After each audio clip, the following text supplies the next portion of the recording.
Ricardo Albuquerque had everything under control until that day. An unexpected scene shattered the impeccable organization of his life. What he saw at that moment left him speechless, but the truth behind it would change everything. Stay until the end to find out the surprising twist. And don't forget to like, comment and subscribe. Ricardo Albuquerque walked through the wide corridors of his mansion with the same precision that defined every aspect of his life. His days were planned to the millimeter. His business empire prospered and his house worked like a Swiss watch. There was no room for unexpected events. That's why, when he passed by the large glass windows overlooking the garden, what he saw made him stop abruptly. His 12-year-old son, Mateus, was dancing, but he wasn't alone. With him was Antonia, the house cook, a woman he had barely paid attention to since she was hired 6 months ago. The scene was so unexpected that Ricardo had to blink a few times, thinking he was seeing things. But there they were, moving across the grass in perfect sync. Mateus's movements were hesitant, unsure, but filled with an unusual concentration.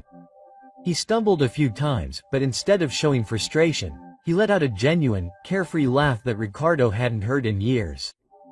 Since his mother's death, Mateus had become reserved, closed off in his own world. And now here he was, smiling because of her. Antonia moved with an elegance that Ricardo would never associate with a cook. Every step, every gesture was precise and deliberate. It wasn't an improvised game, but the execution of someone who had been trained in the art of movement.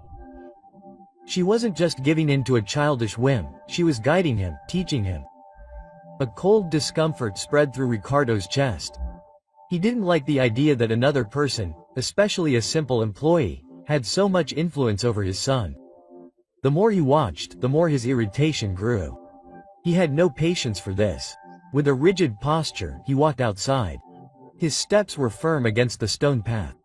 As he approached, Antonia and Matthew noticed him.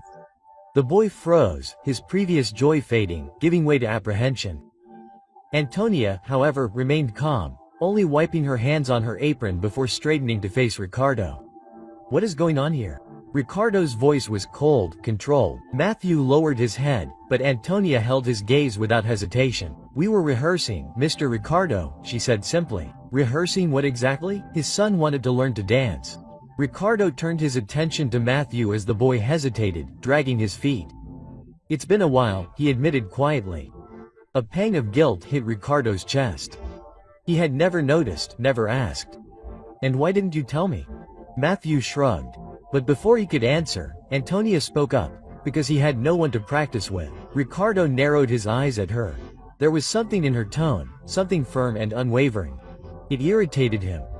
"This is not your job," he stated. "No, it is not." Antonia nodded. "So why are you doing this?" She crossed her arms, her expression unreadable. "Because he asked me to?" Ricardo turned to his son. "That is true, Mateus." Mateus nodded. A heavy silence stretched between them. Ricardo took a deep breath, irritation gnawing at the edges of his composure. He had no reason, logical, to be so bothered, but he was. Something about the whole situation felt off, as if there was a layer he could not see, and that was unacceptable. His gaze returned to Antonia. "I need to speak to you alone." Mateus looked at the two of them, frowning with concern.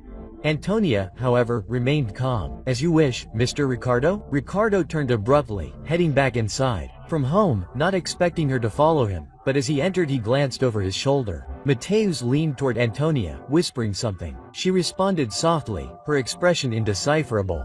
And the boy gave a small, knowing smile. A shiver ran down Ricardo's spine.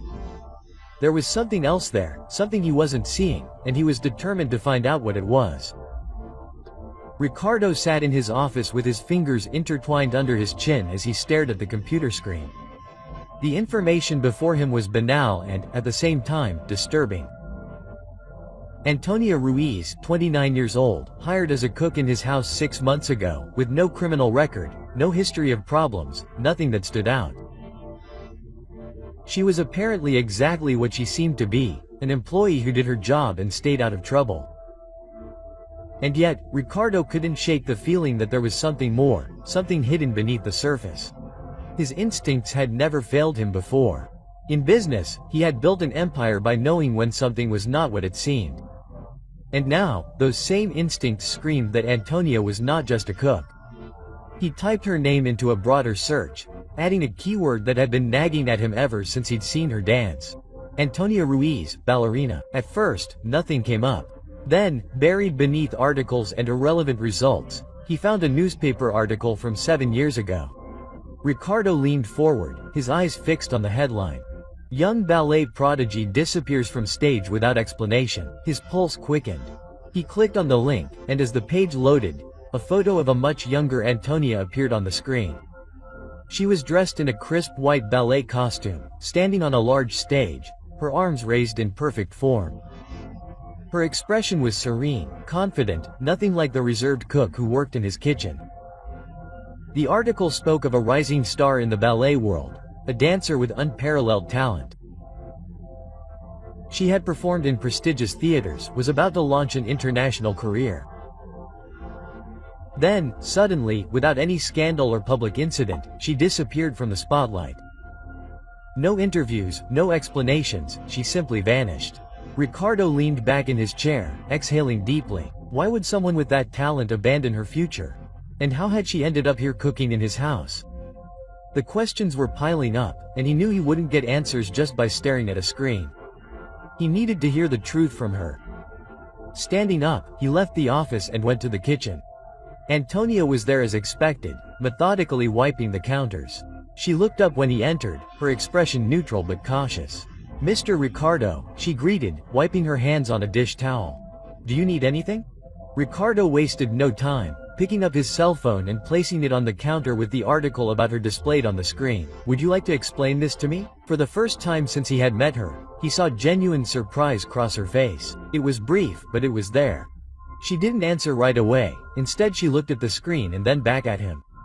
"You were looking for me." Her voice was calm, but there was something underneath, something cautious. Ricardo crossed his arms. "I don't like mysteries in my house." Antonia took a deep breath and put the dishcloth on the floor. For a moment, he thought she would refuse to answer. Then, after a long pause, she spoke. "I guess I should have expected this," she said softly. "You're not the kind of man who leaves things unfinished." Ricardo didn't answer, just waited. She looked down at the article again, her fingers brushing the edge of the counter. "I was a dancer," she'd admitted long ago. "You were more than just a dancer," Ricardo corrected. "You were a star." A bitter smile touched her lips. A star that faded before it shone. Ricardo studied her carefully. "Why did you leave?" She hesitated. He could see the conflict in her eyes, the way she weighed whether or not to tell him the truth. Finally, she sighed, "Because I lost everything." Her voice was quieter now, more vulnerable than he'd ever heard it before. He didn't press, just waited for her to continue. "When I was 22, dancing was my entire world. It was all I knew, all I cared about," she said. "I trained relentlessly, pushing myself beyond my limits, because I believed I was destined for something greater." She paused and added, "And I wasn't alone." Ricardo frowned. "Who?" "My fiancé," she said. Her voice was barely above a whisper. "Adriano, he was a dancer too. We'd trained together since we were kids. We were supposed to conquer the world together. We'd been offered an international tour, a dream we'd worked toward our entire lives." Something in her tone made Ricardo's stomach tighten. He already knew where this was going. The day before our biggest performance, Adriano had been hit by a car. She continued, her eyes unfocused, lost in memory. "He died, instantly." Ricardo remained silent. The weight of her words hung between them, heavy and undeniable. "After that, I couldn't dance anymore," she said. "I couldn't even listen to music without feeling like a part of me had been ripped away. Everything I'd built my life on was gone, and then I was gone." Ricardo let her words sink in. He'd expected something tragic, but not this. Not a pain so deep that it had driven her to abandon her entire identity. "So, you became a cook?" he asked. "No, not gently." Antonia let out a breath of amusement, though there was no real humor in it. "I needed something away from dancing, something practical, something safe." Ricardo sighed, rubbing a hand over his face. "What now?" he asked. She met his gaze, her expression unreadable. "Now I teach your son." The words hit him harder than he expected. He knew she hadn't meant it as a challenge, but it sounded like one. She had walked away from dancing, but for some reason she had chosen to share it with Matthew. Why? Which made her decide to break her own rule for his son. You could have kept ignoring him, Ricardo said slowly. Why help him? She hesitated, then said, because he reminds me of me at his age? Ricardo stiffened. Antonia's expression softened. Why doesn't he smile, Mr. Ricardo? The words hit him like a punch to the gut. Ricardo clenched his jaw, but he couldn't deny the truth of them. His son had been wasting away since his mother's death, withdrawing into himself, into books and routines. He had thought that giving Mateus stability and security was enough, but Antonia had seen something he had missed. He smiles when he dances, she added, and I think he just needed someone to listen to him. Ricardo swallowed, turning slightly. He had spent years making sure his son had everything he needed, except perhaps the one thing that mattered. After a moment, he took a deep breath. And what are you planning? Antonia tilted her head. I mean, if I'm going to force him to dance like it's some kind of solution to everything. She shook her head. No, I just want him to feel something again. The rest is up to him. Ricardo processed this for a long moment, taking it all in. He had always prided himself on being in control, on knowing everything that went on in his house, and yet somehow he had been blind to the most important thing of all, his own son's happiness. When he finally spoke, his voice was lower than usual. I don't like people meddling in my family. Antonia was undeterred. And I don't like seeing children who have forgotten how to be children. A thick silence stretched between them. Ricardo had no answer because in the back of his mind he knew she was right. Matthew stood across from his father in the large dining room, his hands clenched into small fists as he gathered the courage to speak. The chandeliers overhead cast a warm glow over the long table, but the tension in the air was undeniable. Ricardo Albuquerque sat at the head of the table, his expression unreadable as he watched his son shift nervously from one foot to the other. Finally, Mateus took a deep breath and spoke. I want to compete in a dance tournament. The silence that followed was suffocating. Ricardo set his silverware down on the table with deliberate slowness, his sharp gaze fixed on his son's face. A dance tournament, he repeated as if testing the words. Matthew felt it, standing firm. Yes, I want to compete. Ricardo sighed, leaning back in his chair. And when did you decide that? Matthew hesitated for only a second. I've been training with Antonia for a while now, and she thinks I'm ready. Ricardo's eyes flashed with something unreadable at the mention of Antonia. She thinks so? His tone was indecipherable, but Matthew didn't waver. Yes, and I believe I am too. Ricardo looked at his son, really looked at him, and saw something that hadn't been there before. A fire, a determination that went beyond mere childish excitement.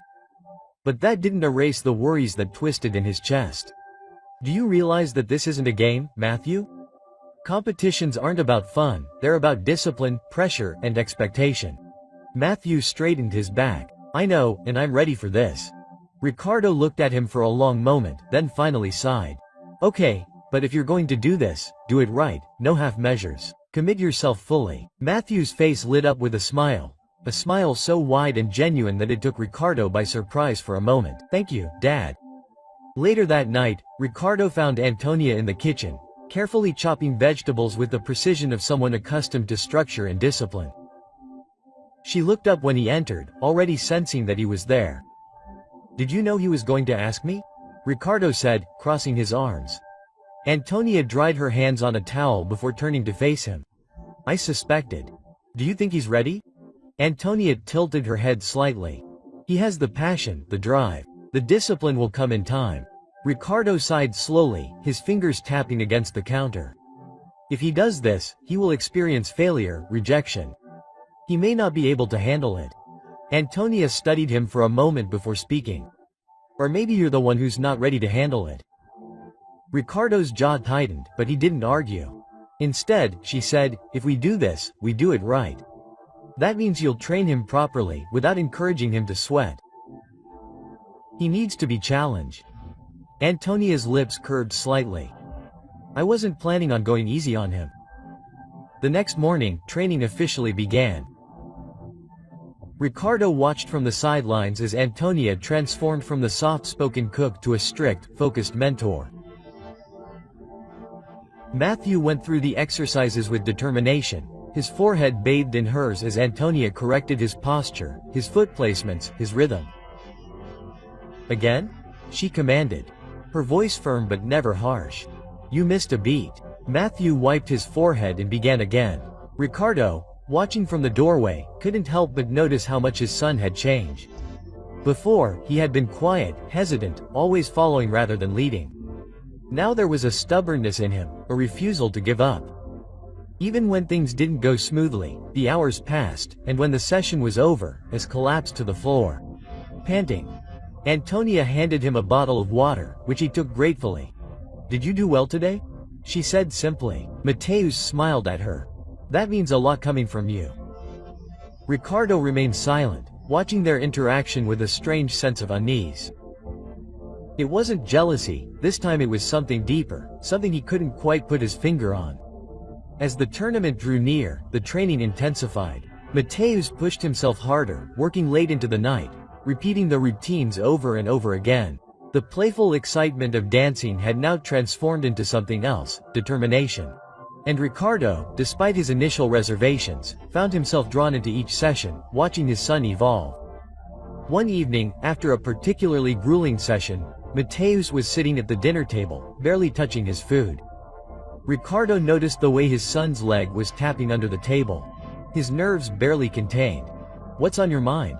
Ricardo asked. His voice was softer than usual. Mateus hesitated before speaking. "There's another dancer in the tournament. His name is Santiago Beltrão. He's won 2 years in a row." Ricardo nodded slowly, and Matthew bit his lip. "He texted me, said I don't stand a chance." Ricardo's fingers tightened around his glass. "And what do you think?" Matthew hesitated, then admitted, "I don't know." Ricardo leaned forward slightly. "Listen to me, Matthew. People only try to bring you down when they see you as a threat. If Santiago is making an effort to talk to you, it means he's already worried." Matthew's eyes widened slightly, his posture changing. "Do you really think so?" Ricardo nodded. "I know." For the first time since the conversation began, Matthew smiled, a small but genuine smile. "So, I guess I'll have to prove him wrong." Ricardo took a deep breath, watching his son with something close to admiration. He wasn't the same boy who hid behind books and routines. He was becoming something else, something stronger. And for the first time, Ricardo was genuinely eager to see what he would become. The theater was buzzing with energy. Dancers were warming up backstage, stretching, practicing their moves, and mentally preparing for their performances. The sound of soft music, the whispers of coaches, and the steady rhythm of nervous breathing filled the space. Matthew stood among them, adjusting the straps of his dance shoes with slightly shaking hands. Ricardo watched from a few feet away, his expression unreadable. He had always been the kind of man who thrived on control, but today, nothing was in his hands. His son was walking up onto that stage alone, and there was nothing he could do to influence the outcome. Antonia stood beside Matthew, placing a firm hand on his shoulder. "Breathe," she said simply.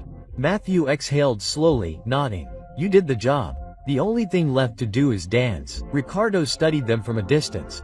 There was an ease between them that made him feel like a stranger. Antonia had given Matthew something he had not, a sense of confidence rooted in passion rather than expectation. He clenched his jaw, forcing the thought away. Now was not the time for reflection. The announcer's voice echoed through the speakers. "Next, we welcome Mateus Albuquerque to the stage." Mateus swallowed hard. He turned to Ricardo, searching for something. Reassurance, approval, maybe even permission.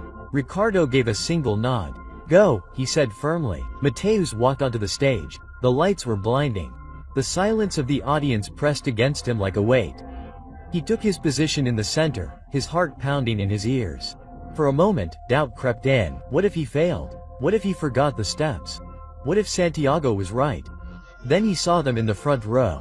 His father was sitting, watching with an intensity Mateus had never seen before. There had been no judgment in his expression, no expectation of perfection, just something firm, something real. Beside him, Antonia gave him the smallest of nods. The music began. Mateus let go. His body moved before his mind could question it. The first step was precise, the second even smoother. He let the rhythm take over him, each movement flowing into the next. The stage became his world, the pressure melting away. He wasn't here to win, he was here to dance. The final sequence was the hardest. A shot and a jump he had struggled with for weeks. He braced himself, pushed himself off the ground, and for a brief moment, time seemed to slow down. Then he landed lightly on his feet, steady. The music stopped. A second of silence, then applause erupted. Mateusz stood there with his chest rising and falling, his skin damp with sweat. He scanned the crowd, searching. His father was on his feet, clapping. Antonia was too. Her eyes were shining with pride. The results were announced soon after. And the winner of this year's competition is Santiago Beltrão. The audience cheered as Santiago stepped forward with his confident smile, never wavering. Mateusz swallowed hard, keeping his expression neutral. He had lost. But before he could process the disappointment, the announcer continued. We would also like to present a special award for artistic expression, one that recognizes not just technical skill, but passion, connection, and heart. This award goes to Mateusz Albuquerque. The crowd erupted again. Mateusz blinked in surprise as his name echoed through the theater. He stepped forward to accept the medal placed around his neck. It wasn't the first place trophy, but when he turned to the audience, his father's expression told him everything he needed to know. Later, as he took off his dancing shoes in the dressing room, Santiago approached him. That wasn't bad, he said, twirling his own trophy in his hands. You might actually be the winner next year. Mateusz smiled slightly. Next year I'll win. Santiago smiled. We'll see. Outside the theater, Ricardo and Antonia waited. When Mateusz finally emerged, Ricardo put a hand on his shoulder. How are you feeling? Mateusz thought for a moment before answering. Proud. Ricardo nodded. Well, as they walked towards the car, Mateusz looked at the medal in his hands. It wasn't about winning or losing. It was about proving to himself that he belonged on that stage, that he was capable. And next time he would be even better. Ricardo watched his son, seeing something new in him, something stronger. And for the first time in a long time, he felt it too, not just pride, but something deeper. He had spent so many years focused on control, on perfection, that he had forgotten what really mattered. Not the result, but the journey. Mateusz looked at him. Can I keep training? Ricardo smiled, a rare and genuine smile. Of course, we are just starting out. Ricardo never expected that a single moment could change everything, but now nothing would be the same. What would you have done in his place? Share your thoughts in the comments. And if you like this story, don't forget to like, subscribe and hit the notification bell for more.